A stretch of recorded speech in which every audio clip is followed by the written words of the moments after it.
সালামু আলাইকুম রহমতুল্লাহ। প্রিয় শিক্ষার্থীরা, আজকে আমরা তোমাদের এসএসসি জীববিজ্ঞানের দ্বিতীয় চ্যাপ্টার জীবকোষ ও টিস্যু নিয়ে আলোচনা করব ইনশাআল্লাহ। তো শুরু করার আগে আমি পূর্বের কথা আবার রিপিট করি। এর আগের চ্যাপ্টারটা আমরা যেভাবে পড়েছি, আমি কি করেছি তোমাদের জন্য প্রথমে বইয়ের গুরুত্বপূর্ণ লাইনগুলো দাগাই দিয়েছি এবং কোনটা থেকে কীভাবে আসতে পারে ওগুলো ব্যাখ্যা করেছি। এবং দ্বিতীয়ত প্রতিটা প্যারার এবং প্রতিটা লাইন বাই লাইন আমি রিডিং পড়ে পড়ে তোমাদের বুঝাই দিছি, ঠিক আছে? তো এই চ্যাপ্টারটাও আমি ঠিক ওভাবেই শেষ করবো ইনশাল্লাহ। তোমরা আমার সঙ্গেই থাকো এবং আমার সঙ্গে আগাও, দেখবে ইনশাল্লাহ তোমাদেরও সুন্দর করে শেষ হবে। তো চলো শুরু করি। দেখো, প্রথমে বলছে বিসমিল্লাহির রহমানির রহিম। আগের শ্রেণীতে তোমরা জীবকোষ সম্পর্কে ধারণা পেয়েছিলে। সেই সব ধারণার উপর ভিত্তি করে তোমরা এই অধ্যায়ে জীবকোষ সম্পর্কে আরও অনেক কিছু জানতে পারবে। সাধারণত অণুবীক্ষণ যন্ত্রে দেখা একটি জীবকোষ আর ইলেকট্রন অণুবীক্ষণ যন্ত্রে দেখা ওই একই জীবকোষের গঠন কি একরকম? এই অধ্যায়ে তোমরা এই ধরনের প্রশ্নের উত্তর খুঁজে পাবে। তো চলো দেখা যাক আমাদের জন্য কি অপেক্ষা করছে। এই অধ্যায় শেষে আমরা কি কি জানবো? এই অধ্যায় শেষে দেখো, উদ্ভিদ ও প্রাণীকোষের প্রধান অঙ্গাণুর কাজ ব্যাখ্যা করতে পারবো, উদ্ভিদ ও প্রাণীকোষের তুলনা করতে পারবো, স্নায়ু, পেশি, রক্ত, ত্বক এবং অস্থির কাজ সুষ্ঠুভাবে সম্পাদনে বিভিন্ন প্রকার কোষের ভূমিকা বর্ণনা করতে পারবো, জীবদেহে কোষের উপযোগিতা মূল্যায়ন করতে পারবো, উদ্ভিদ টিস্যু ব্যাখ্যা করতে পারবো, প্রাণী টিস্যু ব্যাখ্যা করতে পারবো, একই রকম কোষ সমষ্টির ও একই কাজ সম্পূর্ণ করার ভিত্তিতে টিস্যুর কাজ মূল্যায়ন করতে পারবো, টিস্যু, অঙ্গ এবং তন্ত্রের কোষের সংগঠন ব্যাখ্যা করতে পারবো, টিস্যুতন্ত্রের কাজ ব্যাখ্যা করতে পারবো, অঙ্গ ও অঙ্গতন্ত্রের ধারণা এবং গুরুত্ব ব্যাখ্যা করতে পারবো। অণুবীক্ষণ যন্ত্রের সাহায্যে উদ্ভিদ কোষ, বিশেষত কোন কোষ? পেঁয়াজের কোষটা এটা গুরুত্বপূর্ণ, কিন্তু অনেক সময় এখানে সিকিউ বিশেষ করে দিতে পারে মাঝে মাঝে ক্ষয়ে বা গয়ে অনেক সময় কোশ্চেন আসতে পারে।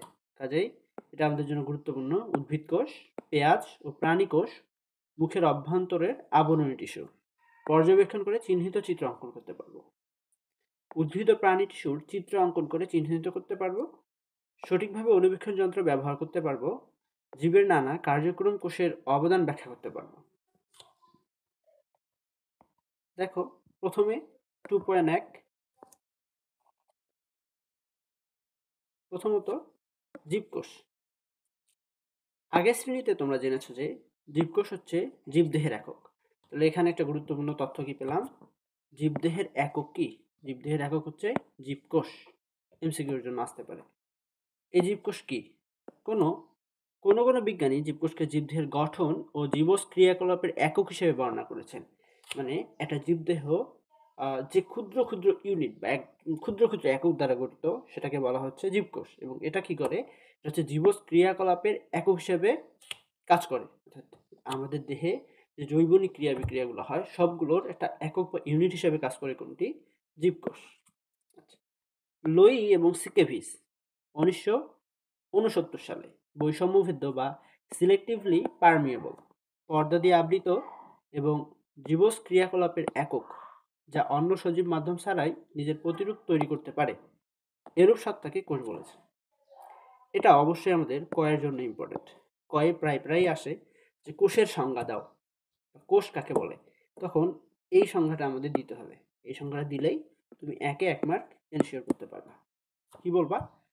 লোই এবং সিকেভিস মতে কি বলছে? যে বৈষম্যবৃদ্ধ, পর্দা দিয়ে আবৃত জীবস ক্রিয়াকলাপের একক যা অন্য সজীব মাধ্যম ছাড়া নিজের প্রতিরূপ তৈরি করতে পারে। গুরুত্বপূর্ণ কয়েকটি পয়েন্ট। অবশ্যই এটা কি হবে? বৈষম্যবৃদ্ধ পর্দা। কি হবে? বৈষম্যবৃদ্ধ পর্দা। এবং এটা কি করবে? জীবের ক্রিয়াকলাপের একক হিসেবে কাজ করবে। আরেকটি গুরুত্বপূর্ণ, সজীব মাধ্যম ছাড়াই নিজের প্রতিরূপ তৈরি করতে পারবে। অর্থাৎ কোনো মাধ্যম ছাড়াই নিজের প্রতিরূপ তৈরি করতে পারবে। এবং বৈষম্যবৃদ্ধ পর্দাটা কি? দেখো, বৈষম্যবৃদ্ধ পর্দাটা হচ্ছে এমন একটি পর্দা যদি থাকে এর ভিতরে শুধু হচ্ছে কি বিভিন্ন পানি বা তরল পদার্থ যাতায়াত করতে পারে, কিন্তু অন্য কোনো পদার্থ যাতায়াত করতে পারবে না। সেটা প্রধানত কি? বৈষম্যভেদ্য পর্দা। ঠিক আছে? ভেদ্যর ভিতরে কি কি যায়? শুধু পানি যায় এবং কিছু গুরুত্বপূর্ণ কোষের সাইটোপ্লাজমিক কিছু তরল পদার্থ আদান প্রদান করতে পারে। এর বাহিরে অন্য কিছু এক কোষ থেকে অন্য কোষে যেতে পারে না। আচ্ছা, কোষের প্রকারভেদ। সকল জীবকোষ একরকম নয়। এদের মধ্যে গঠনগত পার্থক্য যেমন আছে, তেমনই আছে আকৃতি ও কাজের পার্থক্য। নিউক্লিয়াসের গঠনের ভিত্তিতে কোষ দুই ধরনের। কিসের ভিত্তিতে? নিউক্লিয়াসের গঠনের ভিত্তিতে কোষ কয় ধরনের? দুই ধরনের। এটা হচ্ছে আদি কোষ, এটা হচ্ছে প্রকৃত কোষ। এর আগের চ্যাপ্টারে আমরা আদি কোষ এবং প্রকৃত কোষ সম্পর্কে কিছু আলোচনা করেছিলাম। আশা করি যদি ওইটা বুঝে থাকো তাহলে এগুলো তোমাদের জন্য বোঝা অনেকটা সহজ হবে।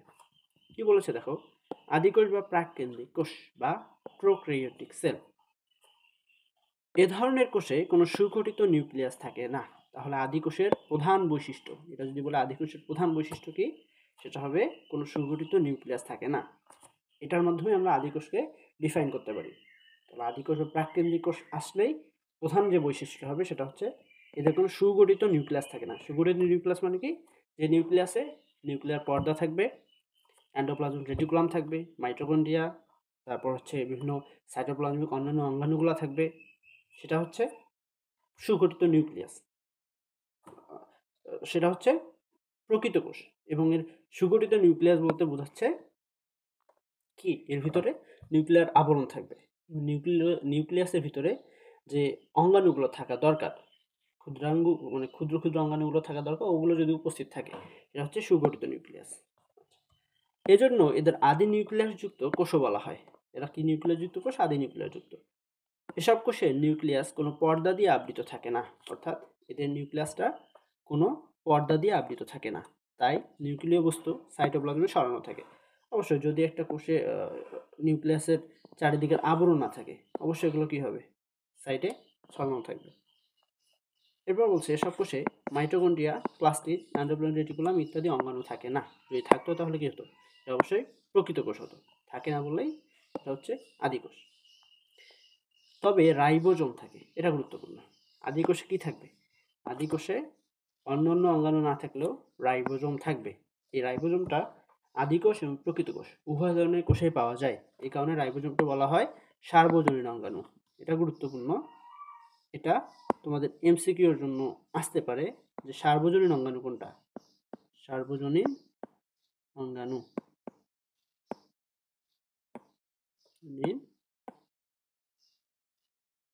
অঙ্গাণু।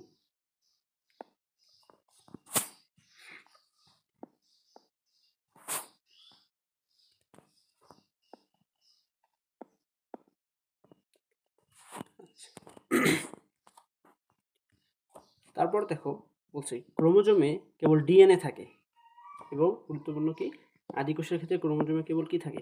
ডিএনএ থাকে। আর প্রকৃত কোষের ক্ষেত্রে আমরা দেখব ডিএনএ ছাড়াও আরএনএ বা হচ্ছে প্রোটিনও থাকে, হিস্টোন প্রোটিন বিশেষ করে। নীলাভ সবুজ শৈবাল বা ব্যাকটেরিয়া এই ধরনের কোষে পাওয়া যায়।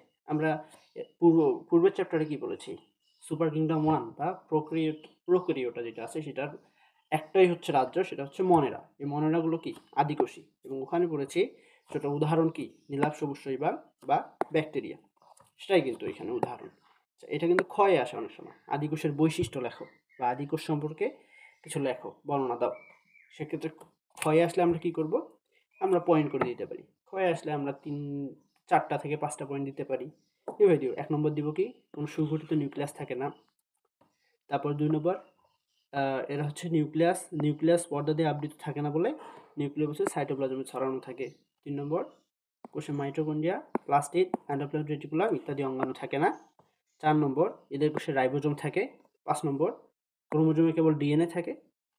5টা হয়ে গেল। এবং উদাহরণ যদি দিতে চাই, দেব। উদাহরণ হচ্ছে নীলাভ সবুজ শৈবাল এবং ব্যাকটেরিয়া। তারপর বলছে প্রকৃত কোষ বা সুকেন্দ্রিক কোষ, ইউক্যারিওটিক সেল। এটা কি? এটা আদি কোষের বিপরীত হবে। এদের নিউক্লিয়াস কি হবে? সুগঠিত হবে। এদের নিউক্লিয়ার ঝিল্লি বা নিউক্লিয়ার মেমব্রেন দিয়ে নিউক্লিয় বস্তু পরিবেষ্টিত ও সুগঠিত। নিউক্লিয়ার ঝিল্লি দিয়ে যেহেতু নিউক্লিয়ার বস্তুগুলো এরকম আবদ্ধ থাকে, কাজে এগুলো কি ছড়ানো অবশ্যই থাকবে না। নিউক্লিয়াসের ভিতরেই নিউক্লিয়াসের বস্তুগুলো কি থাকবে? আবদ্ধ থাকবে। এসব কোষে রাইবোজোম সহ সকল অঙ্গাণু উপস্থিত থাকে। ক্রোমোজোমে ডিএনএ, প্রোটিন, হিস্টোন এবং অন্যান্য উপাদান থাকে। এখানে ক্রোমোজোমে কি থাকে? ডিএনএ এর পাশাপাশি প্রোটিন থাকে, হিস্টোন থাকে। হিস্টোন এক প্রকার প্রোটিন। এছাড়া আরএনএও অনেক সময় পাওয়া যায়। কিন্তু আদি কোষের ক্ষেত্রে কি? কেবল ডিএনএ থাকে। এরপর অধিকাংশ জীবকোষে এ ধরনের হয়। অধিকাংশ জীবকোষ কি হয়? প্রকৃত কোষ বা সুকেন্দ্রিক কোষ। কাজের ভিত্তিতে কোষ দুই ধরনের, দেহকোষ এবং জননকোষ। আচ্ছা, এগুলোর আগে তোমাদের গয়ে আরেকটা কোশ্চেন বারবার আসতে দেখা যায়, সেটা হচ্ছে আদিকোষ এবং প্রকৃত কোষের পার্থক্য নির্ণয়। তুমি যদি একটার বৈশিষ্ট্যগুলো ভালো করে জানো তাহলে মোটামুটি দুটোর পার্থক্য বলতে পারবা। যেমন যদি পার্থক্য আসে ঠিক ওইভাবে পয়েন্ট করে দিও 5টা থেকে 6টা পয়েন্টে। এমন থাকবে, 1 নম্বর দিয়ে দিতে পারলা যে কি আদিকোষে কোনো সুগঠিত নিউক্লিয়াস থাকে না, এবং অপরদিকে প্রকৃত কোষে থাকে নিউক্লিয়াসটি সুগঠিত হয়। 2 নম্বর, আদিকোষের ক্ষেত্রে নিউক্লিয়ার পর্দা থাকে না, নিউক্লিয়াসে কোনো পর্দা থাকে না। প্রকৃত কোষে কী থাকে? নিউক্লিয়ার ঝিল্লি দিয়ে নিউক্লিয় বস্তু আবদ্ধ থাকে বা নিউক্লিয়ার পর্দা দেখা যায়। 3 নম্বর, আদিকোষে কী থাকে? কোনো মাইটোকন্ড্রিয়া, প্লাস্টিড, এন্ডোপ্লাজমিক রেটিকুলাম ইত্যাদি থাকে না। কিন্তু প্রকৃত কোষে কী থাকে? মাইটোকন্ড্রিয়া, প্লাস্টিড, এন্ডোপ্লাজমিক রেটিকুলাম সহ কোষের সকল অঙ্গাণু উপস্থিত থাকে। এরপর আদিকোষের ক্ষেত্রে কী হয়? শুধুমাত্র ক্রোমোজোমে ডিএনএ থাকে।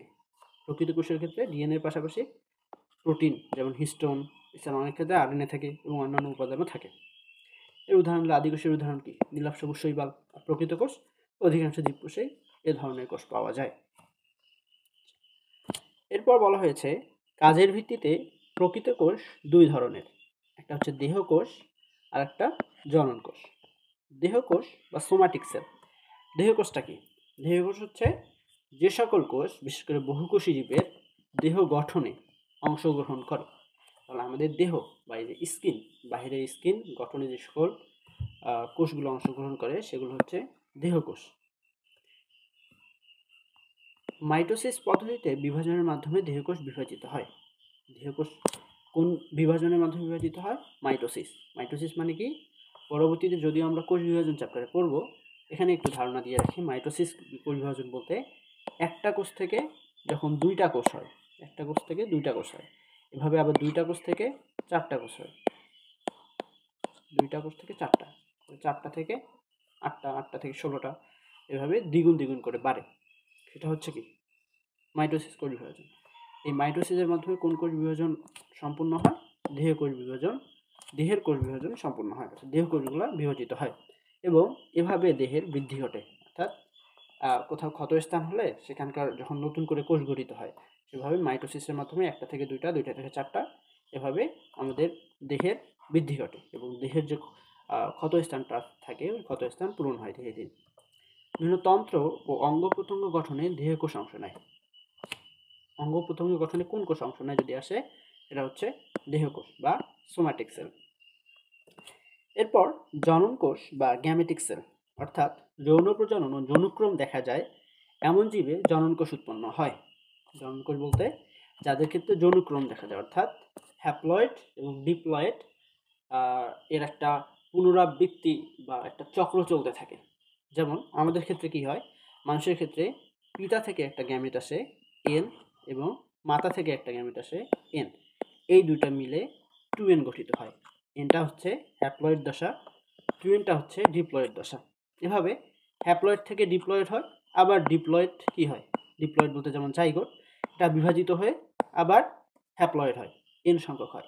এভাবে এন থেকে 2n, আবার 2n থেকে n, একটা যে পর্যায়ক্রমিক চক্র চলতে থাকে, এই চক্রটাকে বলা হচ্ছে যৌনক্রম। যে সকল জীবে যৌন প্রজনন এবং যৌনক্রম দেখা যায় এমন জীবে জনন কোষ উৎপন্ন হয়। জনন কোষটা মিওসিস পদ্ধতিতে জনন মাতৃকোষের বিভাজন ঘটে।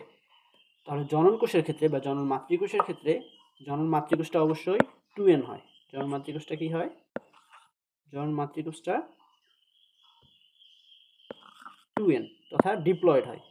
এই ডিপ্লয়েড এটা বিভাজিত হয়ে আবার n সংখ্যক হয়। এক্ষেত্রে একটা কোষ থেকে চারটা কোষ গঠিত হয়। এটা হচ্ছে মূলত মিওসিস। এই মিওসিসের মাধ্যমে কোন কোষ বিভাজিত হয়? জনন কোষ। এবং জনন কোষ উৎপন্ন হয়, অর্থাৎ জনন মাতৃকোষ বিভাজিত হয়ে জনন কোষ উৎপন্ন হয়। জনন কোষ আর ইংরেজির নাম কি? গ্যামেট। অপত্য জনন কোষে ক্রোমোজোম সংখ্যা মাতৃকোষের ক্রোমোজোম সংখ্যার অর্ধেক থাকে। আচ্ছা, প্রথমে ছিল কত? মাতৃকোষে 2n, কিন্তু এটা বিভাজিত হয়ে কি হয়? n সংখ্যক হয়, বিভাজিত হয়ে 2n থেকে n হয়। তাহলে এখানে দ্বিগুণ, এখানে কি হয়? অর্ধেক হয়। মায়োসিসের ক্ষেত্রে গুরুত্বপূর্ণ কি? মাতৃকোষে যে পরিমাণ ক্রোমোজোম থাকে আর অপত্য কোষে কি হয়? তার অর্ধেকই ক্রোমোজোম নেমে আসে, যেহেতু 2n থেকে n হচ্ছে। আচ্ছা, পুং ও স্ত্রী জননকোষ মিলিত হয়ে নতুন জীবের দেহ গঠনের সূচনা করে। পুং ও স্ত্রী জননকোষের মিলনের ফলে সৃষ্ট এই প্রথম কোষটিকে জাইগোট বলা হয়, যেটা আমরা এর আগের চ্যাপ্টারও আলোচনা করেছি। পিতা থেকে যে n সংখ্যক আসলো, মাতা থেকে যে n সংখ্যক আসলো, এই দুইটা মিলে কি হয় 2n। এই 2nটা কি? 2nটা হচ্ছে জাইগোট। জাইগোট পুং ও স্ত্রী জননকোষের মিলনের ফলে যে জাইগোট গঠিত হয়, জাইগোটটা প্রধানত ডিপ্লয়েড বা 2n। এবং জাইগোট বারবার বিভাজনের মাধ্যমে কি হয়? জীবদেহ গঠন হয়। ঠিক আছে, আশা করি বোঝা গেছে। উদ্ভিদ ও প্রাণী কোষের প্রধান অঙ্গাণু এবং তাদের কাজ। এবার আমরা উদ্ভিদ কোষে প্রবেশ করছি। তো উদ্ভিদ কোষে কি কি থাকে, এর অঙ্গাণুগুলো কি কি, এর স্ট্রাকচারটা কেমন, এগুলো ধীরে ধীরে জানবো। দেখো, উচ্চ শ্রেণীর উদ্ভিদ ও প্রাণীরা সকলেই প্রকৃতকোষী। প্রতিটি কোষ কতগুলো অঙ্গাণু দিয়ে তৈরি। কি কি অঙ্গাণু? এই ছবিতে যদি তোমরা লক্ষ্য করো, দূরের দিকে এই কোষঝিল্লির পাশাপাশি বা কোষঝিল্লির কাছাকাছি যে অংশটা থাকে অ্যান্ডোপ্লাজমিক রেটিকুলামে, সেটা হচ্ছে মসৃণ। মসৃণ কেন? কারণ এর গায়ে কোনো রাইবোজোম লাগানো থাকে না। যদি রাইবোজোম অ্যান্ডোপ্লাজমিক রেটিকুলামের গায়ে লাগানো থাকতো, তাহলে সেটা হচ্ছে অমসৃণ অ্যান্ডোপ্লাজমিক রেটিকুলাম হবে। এবং এক্ষেত্রে এটা অনেক সময় কি করে? প্রোটিন সংশ্লেষণ করতে পারে। আচ্ছা, যদি একটা নিউক্লিয়াসের কাছাকাছি যে এন্ডোপ্লাজমিক রেটিকুলাম বা এন্ডোপ্লাজমিক জারিকাগুলো থাকে, সেগুলোকে বলা হচ্ছে অমসৃণ এন্ডোপ্লাজমিক রেটিকুলাম। আর নিউক্লিয়াস থেকে একটু দূরের দিকে যে এন্ডোপ্লাজমিক রেটিকুলামগুলো থাকে, সেগুলোকে বলা হচ্ছে মসৃণ এন্ডোপ্লাজমিক রেটিকুলাম। এরপর নিউক্লিয়াস। নিউক্লিয়াস একটা কোষের বৃহৎ অংশ জুড়ে থাকে। রাইবোজোমের বলা চলে যে সাইটোপ্লাজমের ভিতরে সবচেয়ে বড় অঙ্গাণুটি হচ্ছে নিউক্লিয়াস। নিউক্লিয়াসের ভিতরে কি কি থাকে? প্রধানত এই 5টি জিনিস আমরা নিউক্লিয়াসের ভিতরে পাই। কি কি পাই? নিউক্লিয়ার রন্ধ্র, এটা একটা নিউক্লিয়াস হলে এইখানে এইখানে এইখানে এখানে এরকম কিছু দূর পর পর কিছু রন্ধ্র থাকে। এই রন্ধ্রগুলোকে বলা হচ্ছে নিউক্লিয়ার রন্ধ্র। নিউক্লিয়ার রন্ধ্রের মাধ্যমে নিউক্লিয় প্লাজম, নিউক্লিয়াসের ভিতরে যে তরল পদার্থ থাকে ওগুলোর সঙ্গে সাইটোপ্লাজমের তরল পদার্থের কানেকশন, অর্থাৎ এগুলোর মাধ্যমে কি হয়? বিভিন্ন গুরুত্বপূর্ণ তরল পদার্থগুলো আদান প্রদান করতে পারে পরস্পর। এরপর নিউক্লিওলাস। এটা একটা নিউক্লিয়াস। নিউক্লিয়াসের ভিতরে যে ছোট্ট এমন বল আকৃতির একটা অংশ রয়েছে, অর্থাৎ গোলাকার অংশ রয়েছে, এই গোলাকার অংশটাকে কি বলা হচ্ছে? নিউক্লিওলাস। নিউক্লিয়াসের ভিতরে একটা গোলাকার গঠন, এটাকে বলা হচ্ছে নিউক্লিওলাস। এরপর নিউক্লিয়ার আবরণী, অর্থাৎ নিউক্লিয়াসের যে তরল পদার্থগুলো বা নিউক্লিওপ্লাজম যে আবরণী দ্বারা আবৃত, সেটাকে বলা হচ্ছে নিউক্লিয়ার আবরণী। তারপর ক্রোমাটিন তন্তু। নিউক্লিয়াসের ভিতরে এই গোল অংশটা ছাড়া এবং তরল পদার্থ ছাড়া যে সূক্ষ্ম সুতার মতো গঠন এবং এমন কিছু স্ট্রাকচার দেখা যায়, সেগুলোকে বলা হচ্ছে ক্রোমাটিন তন্তু। এগুলোই পরবর্তীতে কি হয়? পানি বিয়োজনের মাধ্যমে খাটো এবং মোটা হয়ে ক্রোমোজোমে রূপ ধারণ করে। এগুলো আমরা পরবর্তীতে বিস্তারিত জানবো। এটা জানি যে নিউক্লিয়াসের ভিতরে যে সূক্ষ্ম সুতার মতো কিছু গঠন দেখা যায়, ওগুলোকে বলা হচ্ছে ক্রোমাটিন তন্তু। এরপর নিউক্লিওপ্লাজম। নিউক্লিওপ্লাজমটা কি? নিউক্লিয়াসের ভিতরে যে তরল পদার্থ থাকে, নিউক্লিয়াসের ভিতরে যে তরল পদার্থ থাকে, এই তরল পদার্থগুলোকে বলা হচ্ছে নিউক্লিওপ্লাজম। তাহলে একটা নিউক্লিয়াসের ভিতরে আমরা কি কি পাচ্ছি? প্রথমত নিউক্লিয়ার রন্ধ্র, নিউক্লিয়াসের আবরণীতে মাঝে মাঝে কিছু রন্ধ্র দেখা যায়, এই রন্ধ্রগুলোকে কি বলা হয়? নিউক্লিয়ার রন্ধ্র। এরপর নিউক্লিওলাস, অর্থাৎ নিউক্লিয়াসের ভিতরে যে গোলাকার গঠন দেখতে পাওয়া যায়, সেটাকে বলা হয় নিউক্লিওলাস। নিউক্লিয়ার আবরণী, নিউক্লিয়াসের নিউক্লিওপ্লাজমকে ঘিরে যে আবরণী থাকে, সেটাকে বলা হয় নিউক্লিয়ার আবরণী। ক্রোমাটিন তন্তু, অর্থাৎ নিউক্লিয়াসের ভিতরে সূক্ষ্ম সুতার মতো যে গঠন দেখা যায়, সেগুলোকে বলা হচ্ছে ক্রোমাটিন তন্তু। এবং লাস্ট নিউক্লিওপ্লাজম, নিউক্লিয়াসের ভিতরে যে তরল পদার্থগুলো রয়েছে, সেগুলোকে বলা হচ্ছে নিউক্লিওপ্লাজম। এরপর আন্তঃকোষীয় ফাঁক। আন্তঃকোষীয় মানে কি? আন্তঃকোষীয় মানে হচ্ছে, এটা যদি একটা কোষ হয়, এটা একটা কোষ হয়, এই দুইটা কোষের মাঝে যে ফাঁকা জায়গাটা থাকে, অর্থাৎ এর মাধ্যমে একটা কোষ এবং এর মাধ্যমে একটা কোষ কি করে? পরস্পর বিভিন্ন তরল পদার্থ বা পুষ্টি পদার্থ আদান প্রদান করে এই ফাঁকা জায়গাগুলো দিয়ে। তবে দুইটা কোষের মাঝে এমন যে ফাঁকা জায়গাগুলো রয়েছে, সেগুলোকে বলা হয় আন্তঃকোষীয় ফাঁক। তারপর গোলগি বস্তু, এই যে স্ট্রাকচারটা দেখা যাচ্ছে, স্ট্রাকচারটাকে কি বলা হচ্ছে? গোলগি বস্তু। মাইটোকন্ড্রিয়া, কোষের এই গঠনটাকে বলা হচ্ছে মাইটোকন্ড্রিয়া। এটা কি করে? শক্তি উৎপাদনের প্রধান কেন্দ্র হিসেবে কাজ করে। এগুলো আমরা ধীরে পরবর্তীতে বিস্তারিত গঠন জানবো এবং এর বৈশিষ্ট্যগুলো কি তাও আমরা জানবো। তো এখন জাস্ট পরিচয় হওয়ার জন্য আমরা বলে নিচ্ছি এটা কি? মাইটোকন্ড্রিয়া। এটা হচ্ছে ক্লোরোপ্লাস্ট। ক্লোরোপ্লাস্টের মূল কাজ কি? ক্লোরোপ্লাস্ট প্রধানত খাদ্য তৈরি করে, খাদ্য সঞ্চয় করে এবং পরাগায়নে সাহায্য করে এই ক্লোরোপ্লাস্টের মাধ্যমে। তারপর লাইসোজোম, এই ছোট্ট গোলাকৃতির গঠনটা হচ্ছে লাইসোজোম। এটা কি করে? এটা হচ্ছে বিভিন্ন এনজাইম ধারণ করে। সেই এনজাইমের মাধ্যমে একটা কোষকে বিগলনে বা অটোফেগি অর্থাৎ নিজে নিজেই এই অক্সিজেনের অভাবে কোষ ফেটে এনজাইমের প্রভাবে কি হয়? কোষ ফেটে যায় বা একটা কোষ পুরোপুরি নষ্ট হয়ে যায়। সেই কাজটা করে কি? লাইসোজোম। এর মাধ্যমে কোষের দেহের অপ্রয়োজনীয় কোষগুলো বা যেগুলো হচ্ছে আমাদের জন্য ক্ষতিকর সেই কোষগুলোকে ধ্বংস করা হয় প্রধানত এই লাইসোজোম থেকে নিঃসৃত এনজাইম দ্বারা। এরপর আছে কোষ প্রাচীর। কোষ প্রাচীর, এই যে কোষের একদম সবার শেষে যে প্রাচীরটা, সেই প্রাচীরটাকে বলা হচ্ছে কোষ প্রাচীর। এটা সাধারণত 3 স্তর বিশিষ্ট হয়, পরবর্তীতে আমরা জানবো। এবং লাস্ট যেটা, সেটা হচ্ছে কোষ গহ্বর। এই বিশাল যে গহ্বরটা দেখা যাচ্ছে, এটা কোষ গহ্বর। এই কোষ গহ্বরটা বিশেষ করে কিসের বৈশিষ্ট্য? কোষ গহ্বরটা হচ্ছে উদ্ভিদ কোষের বৈশিষ্ট্য। উদ্ভিদ কোষের অন্যতম একটি গুরুত্বপূর্ণ অনন্য বৈশিষ্ট্য হচ্ছে কোষ গহ্বর। অর্থাৎ প্রাণী কোষে কোষ গহ্বর দেখতে পাওয়া যায় না, এবং যদি কখনো থাকে তবে সেটা অত্যন্ত ক্ষুদ্র আকৃতির হয়। প্রাথমিকভাবে আমরা একটা উদ্ভিদ কোষ সম্পর্কে যে জেনারেল তথ্যগুলো জানা দরকার সেগুলো জেনেছি। তোমরা কি করবে দেখো, এখান থেকে প্রায় কিন্তু গয়ে এই একটা উদ্ভিদ কোষ নিয়ে জানতে চায়, সেক্ষেত্রে কি দিতে হয়? একটা উদ্ভিদ কোষের অবশ্যই অবশ্যই অবশ্যই এই ফিগারটা তোমাদের আঁকতে হবে, এবং এটা গয়ের জন্য অবশ্যই গুরুত্বপূর্ণ। গয়ে প্রায় প্রায় আসতে দেখা যায়। কাজেই উদ্ভিদ কোষের এই ফিগারটা তোমরা বারবার খাতায় আর্ট করবে, এবং যে অঙ্গাণুগুলো বা একটা উদ্ভিদ কোষের ভিতরে যে যে গঠনগুলো রয়েছে অবশ্যই সেগুলো তোমরা ভালো করে এভাবে মার্ক করে করে আর্ট করবে এবং কয়েকবার প্র্যাকটিস করবে। এগুলো কিন্তু মনে রাখা আহামরি কঠিন না। কয়েকবার 2-3 বার পড়ে নিজে একটু কল্পনাও করো, তাও কিন্তু সহজেই পারা যাবে। ঠিক আছে। তারপর দেখো বলছে প্রাণী কোষ। প্রাণী কোষের ক্ষেত্রে আমরা কি জানি? প্রাণী কোষে প্রধানত যে অঙ্গাণুগুলো থাকে সেটা হচ্ছে মাইক্রোভিলাস। কি থাকে? মাইক্রোভিলাস। মাইক্রোভিলাস মানে প্রাণী কোষে তো কোষ প্রাচীর থাকে না, কি থাকে? কোষঝিল্লি। কোষের সাইডে যে ঝিল্লি থাকে, এই ঝিল্লিটাকে বলা হচ্ছে কোষঝিল্লি। এই কোষঝিল্লি থেকে মাঝে মাঝে কিছু গঠন দেখা যায়, সেগুলো এরকম অভিক্ষেপের মতো একটু মানে উপরের দিকে অভিক্ষেপ গঠন করে, একটু বেশি উঁচু হয়ে থাকে। এই উঁচু স্থানগুলোকে বা এই উঁচু জায়গাগুলোকে কি বলা হচ্ছে? মাইক্রোভিলাস। অর্থাৎ অভিক্ষেপের মতো কোষঝিল্লির যে অংশ সেটাকে বলা হচ্ছে মাইক্রোভিলাস। এরপর এন্ডোপ্লাজমিক রেটিকুলাম, অবশ্যই কি? মসৃণ। এই যে একটু দূরের দিকে, এটা হচ্ছে কি? মসৃণ এন্ডোপ্লাজমিক রেটিকুলাম। এরপর মাইটোকন্ড্রিয়া দেখা যাচ্ছে। অবশ্যই মাইটোকন্ড্রিয়া অবশ্যই থাকবে, কেননা এইটা ছাড়া তো কোষে কি হতে পারবে না? শক্তি উৎপাদন হতে পারবে না।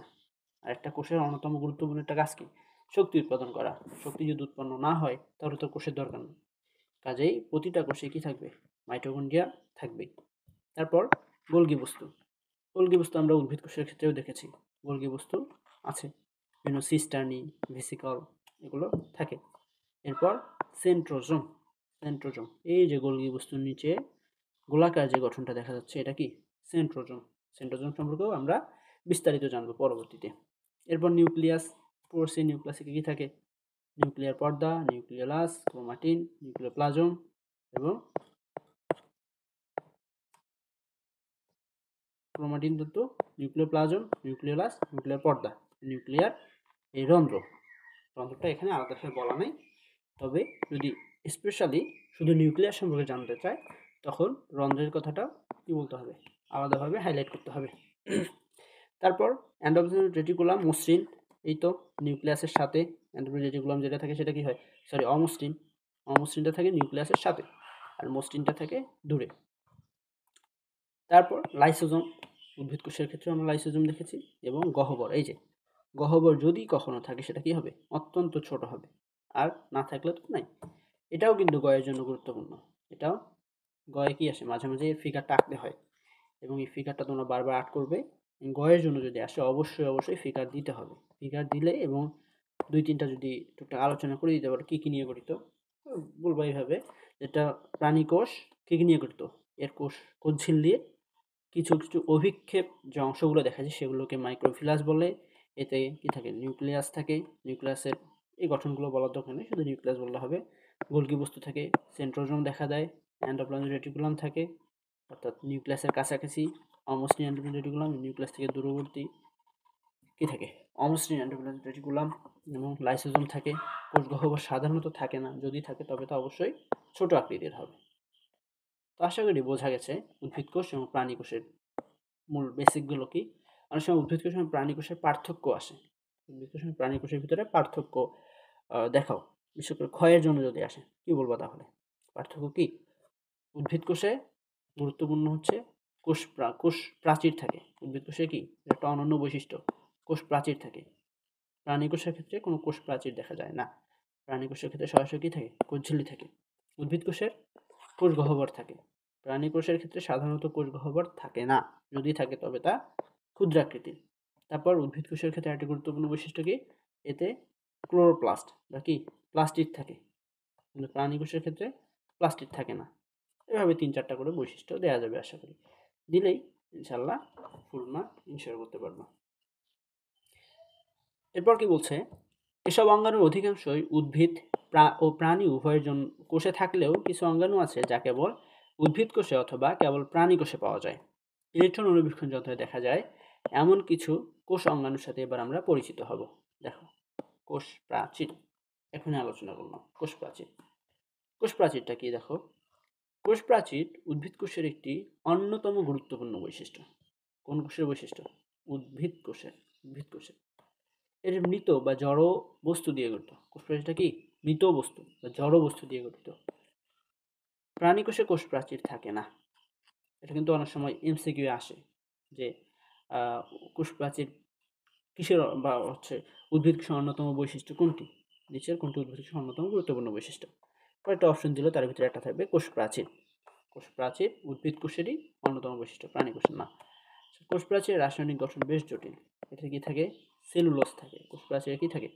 সেলুলোজ থাকে, হেমিসেলুলোজ থাকে, লিগনিন থাকে, সুবেরিন থাকে, পেকটিন থাকে, এমন রাসায়নিক পদার্থ থাকে। কি কি থাকে তাহলে? সেলুলোজ। সেলুলোজ কোষ প্রাচীরের প্রধান গাঠনিক উপাদান হচ্ছে সেলুলোজ। সেলুলোজ হচ্ছে গ্লুকোজের একটা বৃহৎ পরিমাণ, অর্থাৎ অনেকগুলো গ্লুকোজ একটা চেন তৈরি করে একটা সেলুলোজ অণু গঠন করে। এমন সেলুলোজেরই আরেকটা হচ্ছে রূপান্তরিত একটা পদার্থ হচ্ছে হেমিসেলুলোজ। এরপর লিগনিন, পেকটিন এবং কি সুবেরিন, এই 4টা কোষ প্রাচীর গঠনে অংশগ্রহণ করে। তো ব্যাকটেরিয়ার কোষ প্রাচীর প্রোটিন, লিপিড, পলিস্যাকারাইড দিয়ে, ছত্রাকের কোষ প্রাচীর কাইটিন দিয়ে গঠিত। তাহলে দেখো, উদ্ভিদের ক্ষেত্রে কোষ প্রাচীর কি দিয়ে গঠিত? Cellulose, hemicellulose, lignin, pectin, suberin. কিন্তু ব্যাকটেরিয়ার ক্ষেত্রে যদি বলে তাহলে সেটা কি দিয়ে গঠিত? অবশ্যই protein, lipid, polysaccharide. Protein, lipid এবং এবং কি ছত্রাকের কোষ প্রাচীর কি নিয়ে গঠিত? কাইটিন দিয়ে গঠিত। এটা গুরুত্বপূর্ণ। এটা এত গুরুত্বপূর্ণ একটা কোশ্চেন যেটা বারবার আসে, এবং এটা তোমাদের এসএসসিতে না, এইচএসসিতে গিয়েও দেখবা যে কি এই কোশ্চেনটা তোমরা বারবার পাবা। ছত্রাকের কোষ প্রাচীর কি দিয়ে গঠিত? ছত্রাকের কোষ প্রাচীর কি দিয়ে গঠিত? কি দিয়ে গঠিত? অবশ্যই কাইটিন দিয়ে গঠিত। মাথায় রাখতে হবে, ভুল করা যাবে না। দেখো বলছে প্রাথমিক কোষ প্রাচীরটি এক স্তর বিশিষ্ট। মানে কি? কোষ প্রাচীরেরও কিছু স্তর রয়েছে। এর ভিতরে প্রাথমিক যে কোষ স্তর সেটা কয় স্তর বিশিষ্ট? এক স্তর বিশিষ্ট। মধ্যপর্দার উপর প্রোটোপ্লাজম থেকে নিঃসৃত কয়েক ধরনের রাসায়নিক দ্রব্য জমা হয়ে ক্রমশ গৌণ প্রাচীর সৃষ্টি হয়। এ প্রাচীরের মাঝে মাঝে ছিদ্র থাকে, যাকে কূপ বলে। আচ্ছা, দেখো আমরা চিত্র দেখি, চিত্র দেখলে ভালোভাবে বোঝা যাবে। এই যে একটা কোষ, এই কোষের এই যে এটা হচ্ছে একটা কি, এটা হচ্ছে একটা প্রাচীর, প্রাচীরের প্রথম স্তর, প্রাচীরের প্রথম স্তর। এই স্তরটার নাম কি? প্রাথমিক প্রাচীর। কি? প্রাথমিক প্রাচীর। এই প্রাথমিক প্রাচীরটা কয় স্তর বিশিষ্ট? প্রাথমিক প্রাচীরটা দেখো একটা স্তর রয়েছে প্রাথমিক প্রাচীরে, প্রাথমিক প্রাচীরটা এক স্তর বিশিষ্ট, প্রাথমিক প্রাচীর এক স্তর বিশিষ্ট। বলছে মধ্যপর্দার উপর প্রোটোপ্লাজম থেকে নিঃসৃত কয়েক ধরনের রাসায়নিক দ্রব্য জমা হয়ে ক্রমশ গৌণ প্রাচীর সৃষ্টি করে। এই যে এটা হচ্ছে তোমার মধ্যপর্দা, এটা এটা হচ্ছে মধ্যপর্দা। এই মধ্যপর্দার উপর কি হয়? কয়েক ধরনের রাসায়নিক পদার্থ জমা হয়। এটা মধ্যপর্দা, এই মধ্যপর্দার উপর রাসায়নিক পদার্থ জমা হয়, জমা হয়ে কি হয়? একটা গৌণ প্রাচীর তৈরি করে, মানে কি সেকেন্ডারি প্রাচীর তৈরি করে। এই প্রাচীরে মাঝে মাঝে কি থাকে? ছিদ্র থাকে। এদিকে কিছু প্রাচীর থাকে, এই প্রাচীরে মাঝে মাঝে কি থাকে? ছিদ্র থাকে। এই ছিদ্রে দেখো, এই ছিদ্র যাকে কি বলা হয়? কূপ বলে। ছিদ্রগুলোকে কি বলে? কূপ বলে। কোষ প্রাচীর কোষকে দৃঢ়তা প্রদান করে। কোষ প্রাচীরের কাজ কি? কোষকে দৃঢ়তা প্রদান করা, কোষের আকার আকৃতি বজায় রাখা। দেখো একটা কোনো স্ট্রাকচারের বাইরে যদি এমন কোনো একটা প্রাচীর থাকে, প্রাচীরটা অবশ্যই তো স্ট্রাকচারের যে মানে একটা গঠন, সেই গঠনটাকে কি তারা অবশ্যই কি রাখবে? ঠিক রাখবে না? এই গঠনটাকে কি থাকবে? ঠিক রাখবে, মানে কোষের আকার আকৃতি অবশ্যই বজায় রাখবে এবং কোষে কি রাখবে? বাইরে থেকে একটা দৃঢ়তা প্রদান করবে, একটা শক্ত কাঠামো দান করবে, সেটাকে বলা হচ্ছে কি দৃঢ়তা প্রদান করবে এবং আকার আকৃতি বজায় রাখে। পাশের কোষের সাথে প্লাজমোডেজমাটা আণুবীক্ষণিক নালী সৃষ্টির মাধ্যমে যোগাযোগ রক্ষা করে। এই যে কূপ রয়েছে না, কূপ রয়েছে, আবার আমরা কি জানি আন্তঃকোষীয় ফাঁক রয়েছে, এগুলোর মাধ্যমে কি করে কোষ প্রাচীর? এই যে আন্তঃকোষীয় ফাঁক, এগুলোর মাধ্যমে কোষ প্রাচীর একটা কোষ থেকে আরেকটা কোষের সঙ্গে কি রক্ষা করে? একটা যোগাযোগ রক্ষা করে। এটা কি? প্লাজমোডেজমাটা বা আণুবীক্ষণিক নালী বলে। এটাকে কি বলে? আণুবীক্ষণিক নালী। এগুলোর মাধ্যমে কি করে? একটা কোষের সাথে আরেকটা কোষের সংযোগ রক্ষা করে এবং পানি ও খনিজ লবণ চলাচল নিয়ন্ত্রণ করে। মানে একটা কোষের সাথে আরেকটা কোষের সংযোগ রক্ষা করলো, এরপর কি হবে?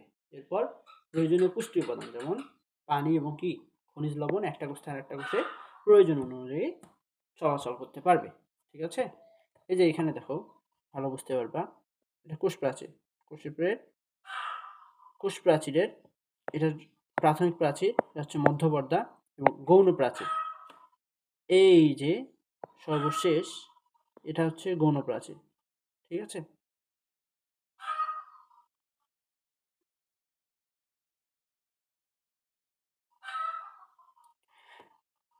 আচ্ছা, তো কি প্লাজমোডেজমাস সিস্টেমের মাধ্যমে যোগাযোগ রক্ষা করে পানি ও খনিজ লবণ চলাচল নিয়ন্ত্রণ করে।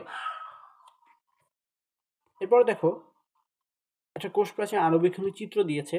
এই আণুবীক্ষণিক চিত্রটা অবশ্যই গুরুত্বপূর্ণ। এটা আমাদের গয়ে গিয়ে কি করতে হয়?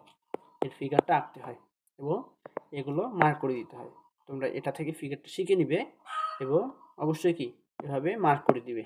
তাহলে যদি আসে কি আমরা ফুল মার্ক ইনশিওর করতে পারবো ইনশাল্লাহ। তোমাদের সুবিধা হচ্ছে কোষ ঝিল্লি, ঠিক আছে, নিউক্লিয়াস এবং কি সাইটোপ্লাজম। সাইটোপ্লাজম, কোষ ঝিল্লি, নিউক্লিয়াস, সাইটোপ্লাজম, এই তিনটা মিলে কি গঠিত হয়? প্রোটোপ্লাজম গঠিত হয়। আরও বলছে দেখো, কোষ ঝিল্লি ছাড়াও এখানে আছে সাইটোপ্লাজমের অঙ্গাণু ও নিউক্লিয়াস। কি রয়েছে? সাইটোপ্লাজমের অঙ্গাণু, এছাড়াও রয়েছে নিউক্লিয়াস। আচ্ছা, এটা কিন্তু কয়ের জন্য আসে, প্রায় দেখা যায় কয়ে বলে প্রোটোপ্লাজম কি, প্রোটোপ্লাজম কাকে বলে, সংজ্ঞা দাও। তখন কি বলবে? বলবে কোষের ভিতরে যে অর্ধস্বচ্ছ থকথকে জেলির মতো বস্তু থাকে তাকে প্রোটোপ্লাজম বলে। কোষ ঝিল্লি দিয়ে ঘেরা সবকিছু প্রোটোপ্লাজমের অন্তর্ভুক্ত। এতটুকু দিলেই আশা করি তোমরা একে এক মার্ক ইনশিওর করতে পারবে। তারপর দেখো বলছে কোষ ঝিল্লি বা প্লাজমা লেমা। আসলে তোমাদের এই 2 নম্বর চ্যাপ্টারটা কিন্তু অনেক গুরুত্বপূর্ণ। এটা থেকে মানে প্রচুর সিকিউ জায়গা আছে। এখানে প্রতিটা মানে টপিকে টপিকে সিকিউ তৈরি করা যায় এবং আসেও। এই কোষ ঝিল্লি এটাও কিন্তু একটা গুরুত্বপূর্ণ। কোষ ঝিল্লির গঠন এবং স্ট্রাকচারটা আসে। যেমন তোমাদের কি আসে বললাম, এদিকে কোষ প্রাচীরের গঠন আসে। কোষ প্রাচীরের গঠন ব্যাখ্যা করো, বা উপরে একটা উদ্দীপক দিয়ে সেখান থেকে কিন্তু হিন্ট দিয়ে বললো উপরোক্ত অঙ্গাণুটির কি গঠন ব্যাখ্যা করো। তখন তোমাদের এখান থেকে কিছু কথা দিতে হবে এবং অবশ্যই এই ফিগারটা আর্ট করতে হবে। অবশ্যই অবশ্যই কিন্তু ফিগার আর্ট করবে না, তাছাড়া স্যার মেম্বার মার্ক কাটবে। যদি ব্যাখ্যা দিতে বলে এখান থেকে কিছু ব্যাখ্যা দিবা, গুরুত্বপূর্ণ। কি কি দিতে পারো? যে কোষপ্রাচীর উদ্ভিদ কিছু অন্যান্য বৈশিষ্ট্য, এটি জড়বস্তু দিয়ে গঠিত, এটি সেলুলোজ, হেমিসেলুলোজ, লিগনিন, পেকটিন দ্বারা গঠিত। ঠিক আছে, তারপরে ব্যাকটেরিয়া ওগুলোর দরকার নেই। এরপর সরাসরি এদিকে আসবা, প্রাথমিক কোষপ্রাচীরটি এক স্তর বিশিষ্ট, মধ্যপর্যায়ের উপর কি কয়েক ধরনের পদার্থ জমা হয়ে গৌণ প্রাচীর সৃষ্টি করে। গৌণ প্রাচীরে কি থাকে, ছিদ্র থাকে, যে কূপ বলা হয়। তারপর এটা দিতে বললো যে দিলে ভালো হয়। প্লাজমোডেজমাটা বা পাশের কোষের সাথে প্লাজমোডেজমা সিস্টেমের মাধ্যমে যোগাযোগ রক্ষা করে এবং পানি ও খনিজ লবণ চলাচল নিয়ন্ত্রণ করে। আচ্ছা, এরপর দেখো কোষ ঝিল্লি সম্পর্কে যখন আসবে, যে কোষ ঝিল্লি সম্পর্কে বলো। এর আগে কোষ ঝিল্লির স্ট্রাকচারটা আমরা প্রাথমিক কিছু ধারণা দিয়েছি। এখন দেখো এখানে যতটুকু লেখা আছে এতটুকু দিলেই এটা কি ক্ষয়ে বা গয়ের জন্য এনাফ। কি বলছে, প্রোটোপ্লাজমের বাইরে, প্রোটোপ্লাজমের বাহিরে, সবার বাহিরে দুই স্তরে যে স্থিতিস্থাপক পর্দা থাকে, কয় স্তর, তাহলে দুই স্তর। কোষ ঝিল্লির কয় স্তর বিশিষ্ট, কোষ ঝিল্লি দুইটা স্তর থাকবে। কয়টা স্তর, দুইটা স্তর থাকবে। এবং এটা কি হবে, স্থিতিস্থাপক পর্দা দ্বারা গঠিত হবে। স্থিতিস্থাপক পর্দা মানে কি, মানে তোমার কি করবে, এটা হচ্ছে তুমি যদি আঘাত করো এটা আবার কি করবে, মানে এর প্রাথমিক অবস্থা থেকে তুমি যাকে পরিবর্তন করতে চাও তাহলে এটা আবার পরিবর্তন, যদি ফোর্স দাও তাহলে এটা আবার প্রাথমিক অবস্থায় চলে, এটাকে বলা হচ্ছে স্থিতিস্থাপক। স্থিতিস্থাপক পর্দা দ্বারা গঠিত থাকে কোষ ঝিল্লি বা প্লাজমা লেমা বা প্লাজমা মেমব্রেন বলে। কয়টা নাম, কোষ ঝিল্লি, plasma lemma, plasma lemma, lemma মানে পর্দা বা আবরণ, প্লাজমার আবরণ। তারপর প্লাজমা মেমব্রেন, মেমব্রেন মানে পর্দা, প্লাজমা মানে পর্দা, এটাই কি কোষ ঝিল্লি। কোষ এটাকে কিন্তু কি বলে, এর আগে বললাম কি সাইটো, সাইটো, সাইটো, সাইটো মানে কি কোষ, প্লাজমা লেমা, সাইটোপ্লাজম, সাইটোপ্লাজমের মেমব্রেন। তারপর কোষ ঝিল্লির ভাঁজকে মাইক্রোভিলাই বলে। কোষ ঝিল্লির ভাঁজকে কি বলে, মাইক্রোভিলাই।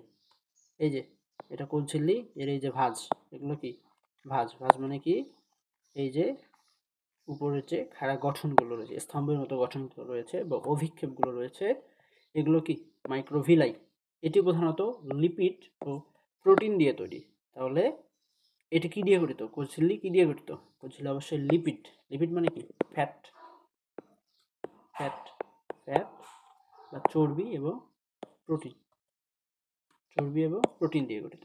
কোষ ঝিল্লি একটি বৈষম্যভেদ্য পর্দা হয়, অভিস্রবণের মাধ্যমে পানি ও খনিজ লবণ চলাচল নিয়ন্ত্রণ করে। বৈষম্যভেদ্য পর্দা মানে কি, এর আগে বুঝেছি, এমন পর্দা যেটার মাধ্যমে শুধু কিছু তরল পদার্থ পাস হতে পারে, প্রয়োজনীয় তরল পদার্থ পাস হতে পারে, কিন্তু কোনো অঙ্গাণু বা অন্য কোনো বড় ম্যাটেরিয়ালগুলো পাস হতে পারে না। সেটা হচ্ছে কি বৈষম্যভেদ্য পর্দা। এই বৈষম্যভেদ্য পর্দা কি কোষ ঝিল্লির পর্দা, কোষ ঝিল্লিটা হচ্ছে বৈষম্যভেদ্য পর্দা। বৈষম্যভেদ্য হওয়ার কারণে কি হয়, অভিস্রবণের মাধ্যমে পানি ও খনিজ লবণ চলাচল নিয়ন্ত্রণ করে। কিসের মাধ্যমে, দেখো অভিস্রবণ প্রক্রিয়া। অভিস্রবণ মানে কি, আমরা জানি কি বৈষম্যভেদ্য পর্দা দ্বারা দুইটা দ্রাবক, একই দ্রাবকের দুটি দ্রবণ আলাদা থাকে, তবে এই যেখানে হচ্ছে দ্রবণের ঘনত্ব কম, দ্রবের ঘনত্ব কম, সেখান থেকে যেখানে বেশি দ্রবণের ঘনত্ব, সেখানে কি হয় তরল পদার্থ পাস করে, সেখানে তরল পদার্থ গমন করে। এই যে মাধ্যম প্রক্রিয়াটা, এটাকে বলা হচ্ছে অভিস্রবণ। তাহলে বৈষম্যভেদ্য পর্দা হওয়ার সুবিধা কি, অভিস্রবণের মাধ্যমে পানি ও খনিজ লবণ চলাচল করতে পারে এবং কি করে পাশাপাশি কোষগুলোকে পরস্পর থেকে আলাদা রাখে। অবশ্যই যদি একটা মেমব্রেন থাকে, এখানে একটা মেমব্রেন থাকে, মেমব্রেনটা কি করতেছে, এই কোষ থেকে এই কোষকে আলাদা রাখতেছে। তাহলে কোষ ঝিল্লির কাজও কি দুইটা কোষকে পরস্পর থেকে আলাদা রাখা এবং অভিস্রবণের মাধ্যমে পানি এবং খনিজ লবণ চলাচল নিয়ন্ত্রণ করা। আশা করি যদি ক্ষয় বা গয়ে আসে, এই বর্ণনাটুকু দিয়ে অবশ্যই তোমরা কি আর্ট করবে, ফিগারটা আর্ট করবে, তাহলেই 3 এ 3 ইনশাআল্লাহ তোমরা এনশিওর করতে পারবে। এরপর দেখো সাইটোপ্লাজমিক অঙ্গাণু বা সাইটোপ্লাজমিক অর্গানেলস, এগুলো কি, এগুলো দেখো সাইটোপ্লাজমিক অঙ্গাণু মানে প্রোটোপ্লাজম থেকে নিউক্লিয়াস বা কেন্দ্রিকাটিকে সরিয়ে দিলে যে জেলির মতো বস্তুটি থেকে যায়, সেটি হচ্ছে সাইটোপ্লাজম। মানে প্রোটোপ্লাজমে আমরা কি জানি, কোষ ঝিল্লি, সাইটোপ্লাজম এবং নিউক্লিয়াস, এই তিনটা জিনিস থাকে। কোষ ঝিল্লি, সাইটোপ্লাজম এবং নিউক্লিয়াস, এই তিনটা জিনিস থাকে। এই তিনটা জিনিসের ভিতরে যদি নিউক্লিয়াসটিকে সরিয়ে ফেলা যায় তাহলে যে জেলির মতো বস্তুটি থেকে যায়, থকথকে তরল পদার্থটা থাকে, সেটাই হচ্ছে সাইটোপ্লাজম। ঝিল্লি ঘেরা থকথকে তরল পদার্থ থাকে, সেটা হচ্ছে সাইটোপ্লাজম। এই সাইটোপ্লাজমের মধ্যে অনেক ধরনের অঙ্গাণু থাকে। এদের প্রত্যেকের কাজ আলাদা হলেও একে অপরের উপর নির্ভরশীল। এই অঙ্গাণুগুলোর কোনো কোনোটি ঝিল্লিযুক্ত, আবার কোনো কোনোটি ঝিল্লিবিহীন। অঙ্গাণুগুলো হলো, দেখো, ঝিল্লিযুক্ত সাইটোপ্লাজম অঙ্গাণু, এগুলো ঝিল্লিযুক্ত, সেগুলোকে কি? মাইটোকন্ড্রিয়া, তারপর কি প্লাস্টিড, ক্লোরোপ্লাস্ট, ক্রোমোপ্লাস্ট, লিউকোপ্লাস্ট, মানে লিউকোপ্লাস্ট, ক্লোরোপ্লাস্ট, ক্রোমোপ্লাস্ট সবগুলো কি প্লাস্টিডের অন্তর্ভুক্ত। তারপর গোলগি বডি বা গোলগি বস্তু, এন্ডোপ্লাজমিক রেটিকুলাম, কোষ গহ্বর, লাইসোজোম, মোটামুটি এই কয়েকটি আমাদের বই দেয়া আছে। তো আজকে আমরা এগুলোর বর্ণনা করব না, ইনশাল্লাহ নেক্সট ক্লাসে আমরা এগুলোর বর্ণনাগুলো সুন্দর করে শেষ করব ইনশাল্লাহ। যেহেতু আজকে আমাদের লেকচারটা মোটামুটি 40-45 মিনিটের মতো হয়ে গেছে, তো আজকে আর আমরা আগাবো না। তো তোমাদের জন্য আমার এতটুকুই কথা থাকবে, তোমরা অবশ্যই কী করবে, দাগানো অংশগুলো তো অবশ্যই মার্ক করে নিবে তোমাদের বইয়ে, প্লাস নিজে নিজে বারবার পড়ে ফিগারগুলো অবশ্যই আর্ট করবে, এবং অবশ্যই কী করবে, যেগুলোতে পয়েন্ট করা যায় পয়েন্ট করে করে অবশ্যই খাতায় একবার করে লিখবে। একটা কথা মনে রাখবে, বায়োলজির সবচেয়ে গুরুত্বপূর্ণ একটা বিষয় হচ্ছে তুমি যদি অ্যান্সার তুমি পয়েন্ট আকারে লিখতে পারো। মোটামুটি গয়ের জন্য 5টা থেকে 6টা পয়েন্ট, ঘয়ের জন্য ওরকম 6টা 7টা বা 8টা পয়েন্ট লিখতে পারো, তোমার মার্ক এখানে মানে 1 মার্ক কাটার মতো কোনো স্কোপ থাকবে না স্যারদের হাতে। তুমি ফুল মার্ক অবশ্যই ইনশিওর করতে পারবে। ঠিক আছে? তো এই ছিল প্রিয় শিক্ষার্থীরা, আজকে আমাদের সঙ্গেই থাকো। নেক্সট ক্লাসে ইনশাল্লাহ দেখা হবে আবার। নেক্সট ক্লাসে আমরা এই চ্যাপ্টারের বাকি যতটুকু পারা যায় শেষ করবো ইনশাল্লাহ। ভালো থাকো, সুস্থ থাকো। আজকে এই পর্যন্তই। আসসালামু আলাইকুম ওয়া রাহমাতুল্লাহ।